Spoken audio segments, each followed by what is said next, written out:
Hello friends, अर्थ angels में मैं पूनम कपूर आपका स्वागत करती हूँ। वैसे तो हम अपने प्लांट्स को बहुत अच्छे से लुक आफ्टर करते हैं, लेकिन जिस तरीके से हर कुछ समय के बाद, हर कुछ महीने के बाद हम अपना मेडिकल चेकअप करवाते हैं ताकि हम अपने शरीर को, अपनी बॉडी को मेंटेन करके रख सकें और आने वाले समय में किसी भी बीमारी से या किसी भी प्रॉब्लम से अपने शरीर को बचा सकें। इसी तरीके से हमें ज़रूरत है कि हमने अपने प्लांट्स को एक कंप्लीट केयर दें, एक रूटीन केयर दें।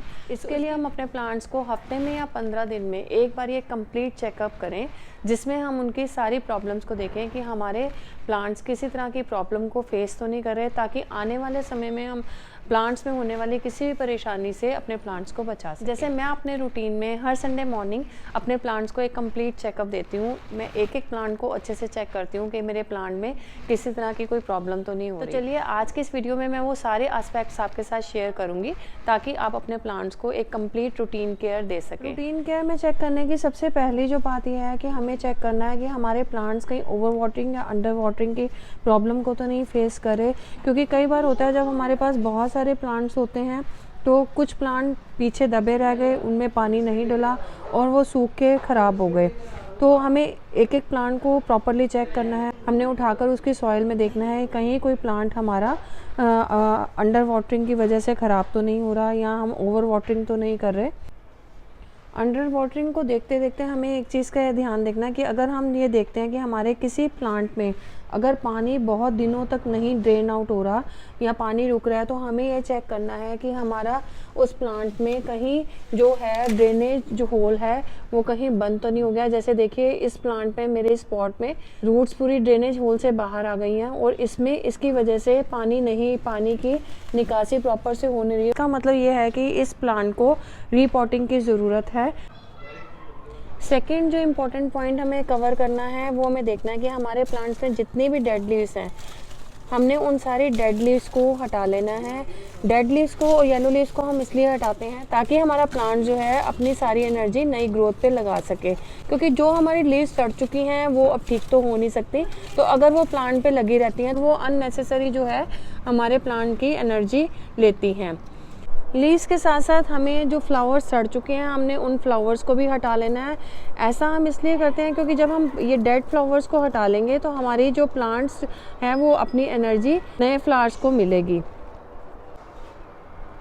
डेड लीव्स के साथ साथ जो हमारी ब्रांचेस बिल्कुल खाली हो चुकी हैं, जिन पे लीव्स नहीं हैं या वो जो डेड ब्रांचेस हैं, हमने उन ब्रांचेस को भी कट कर देना है, क्योंकि इन ब्रांचेस को कट करने से हमारा जो प्लांट्स है वो और बुशी होगा और जो उसमें प्लांट की एनर्जी नई ग्रोथ को मिलेगी। डेड लीव्स के साथ साथ हमें डेड ब्रांचेस को भी कट कर देना है, क्योंकि जब हम डेड ब्रांचेस को कट कर देंगे तो हमारे जो प्लांट है वो आने वाले समय में और बुशी और अच्छी ग्रोथ देगा। इसके अलावा अगर हमें लगता है कि हमारा प्लांट कुछ आउट ऑफ शेप जा रहा है तो हमने उन ब्रांचेस को भी कट कर देना है ताकि जो हमारा प्लांट बुशियर और एक शेप में रहे।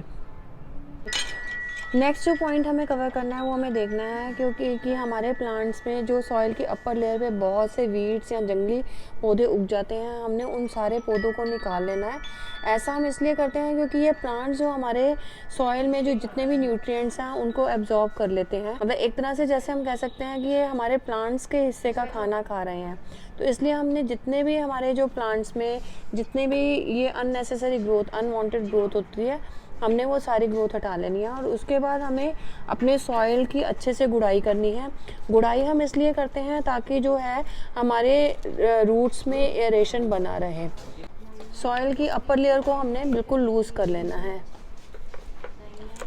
इससे एक तो वो हमारा जो है सॉइल में एरेशन बन जाता है और दूसरा जो हमारे कई बार क्या होता है कि मिट्टी के आसपास काई जमनी शुरू होती है और उससे कई बार हमारे प्लांट्स में प्लांट के स्टेम में निचले हिस्से में फंगस लगने का खतरा रहता है।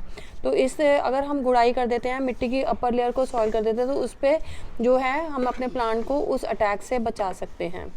हमने अपने हर प्लांट को क्लोजली ऑब्जर्व करना है। हमने चेक करना है कि हमारे किसी भी प्लांट पे किसी तरह का कोई फंगल अटैक तो नहीं है।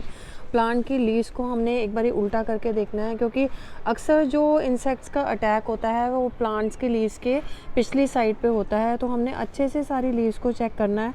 एक एक प्लांट की लीव्स को उल्टा करके चेक करना है ताकि उनमें किसी भी तरह का कोई फंगल अटैक या कोई इंसेक्ट अटैक तो नहीं है।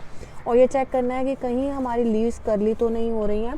और अगर हमें लगता है कि हमारे प्लांट्स में किसी भी तरह का कोई इंसेक्ट अटैक हुआ है या हमारी लीव्स या कुछ वो लीव्स में या किसी प्लांट के लुक में कुछ चेंज आ रहा है, तो हमने 2 लीटर पानी में किसी भी अच्छे 1 चम्मच इंसेक्टिसाइड को ऐड करके अपने प्लांट्स में अच्छे से उसका स्प्रे करना है।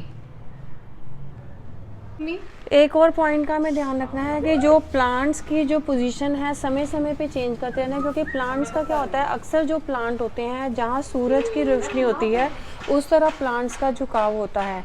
तो पिछली साइड जैसे वो प्लॉट की वो खाली रहती है, इसलिए अब जैसे ये देखिए मेरे सिंगोनियम प्लांट है, ये प्लांट ये सूरज की रोशनी की तरफ झुके हुए हैं और ये पिछली साइड से खाली हो गए हैं।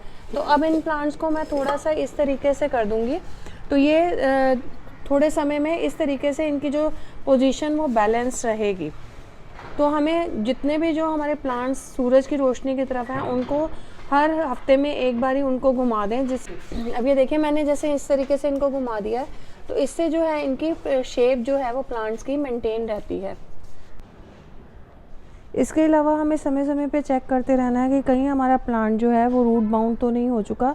जैसे कि ये देखिए मेरा स्नेक प्लांट का प्लांट जो है इस पॉट में बिल्कुल रूट बाउंड हो चुका है। तो अब ये समय है कि इस प्लांट को रीपॉट किया जाए। और ये जब मैं इस प्लांट को रीपॉट करूँगी तो रीपॉट करते समय मैं साथ में इसको प्रोपोगेट भी कर दूँगी और एक प्लांट से मेरे काफ़ी सारे पौधे बन जाएंगे।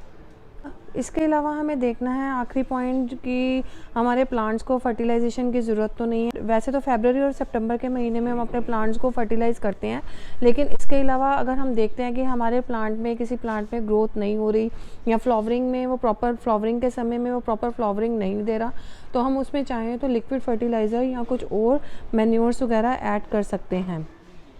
तो फ्रेंड्स 10 से 15 दिन में अगर आप अपने प्लांट्स में ये सारे पॉइंट्स एक बार ही चेक कर लेते हैं तो मैं डेफिनेटली कह सकती हूँ आपके प्लांट्स बहुत अच्छे से ग्रो करेंगे और वो किसी भी तरह की बीमारी से लड़ने के लिए प्रिपेयर रहेंगे। उनमें अगर कोई इंसेक्ट या फंगल अटैक हो गया है या प्लांट में किसी तरह से ओवर वाटरिंग या अंडर वाटरिंग से या किसी भी प्रॉब्लम से अगर आपके प्लांट जूझ रहे हैं तो वो आप टाइमली उस प्लांट की केयर कर सकते हैं और उसको मरने से बचा सकते हैं।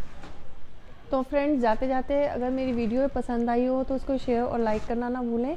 और अगर आप मेरे चैनल पर नए हैं तो प्लीज़ मेरा चैनल सब्सक्राइब कीजिए ताकि मैं इसी तरीके से आपको गार्डनिंग टिप्स देती रहूं। और stay tuned and happy gardening.